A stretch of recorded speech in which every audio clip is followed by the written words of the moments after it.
Hi friends नमस्कार। आज video आपण मानक स्वागत जनाऊँ। फ्रेंड्स आज वीडियो आमे आपण मानक कहबू एमिति किछि कथा जहाँ आपण जीवन को परिवर्तन करी आपण जीवन में केवल सुख आ सुख वर्षा कर दे पारिबो।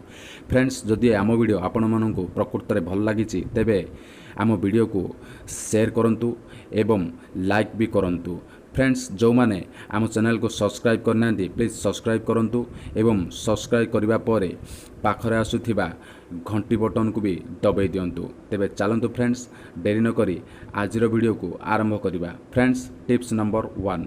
फ्रेंड्स आपण माने जेतेबेले सकाळु उठुचंती सर्वप्रथमे आपण माने आपण मानकर हाथ पापुली को दर्शन करंतु, कारण आमे जानिचे हाथ पापुली रे भगवान विष्णु ब्रह्मा एवं महालक्ष्मी वास करिथांती एवं सही पापुली को आपण मुहरे स्पर्श करंतु, कारण एपरी करिबा द्वारा धन प्राप्ति हो पारे एवं भगवान ब्रह्मा विष्णु एवं महालक्ष्मी दर्शन भी हो जाए थाए। Friends tips number 2।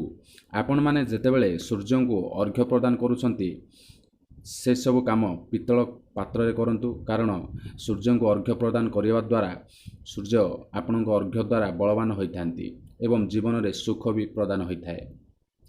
Friends tips number 3। Friends प्रतिदिन आपण घर को झाड़ू लगांतु। जो घरे सकाळे झाड़ू न होई संध्यारे झाड़ू होता है से घरे लक्ष्मींकर प्राप्ति होई न थाए। लक्ष्मी से घरे केबे भी रही न थांती, तेणु प्रतिदिन घरे झाड़ू निश्चय लगांतु। Friends tips number 4।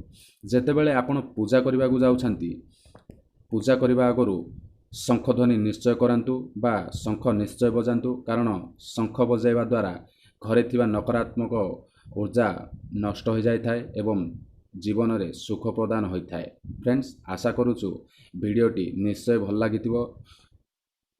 मिसिबा आगो वीडियो रे। धन्यवाद।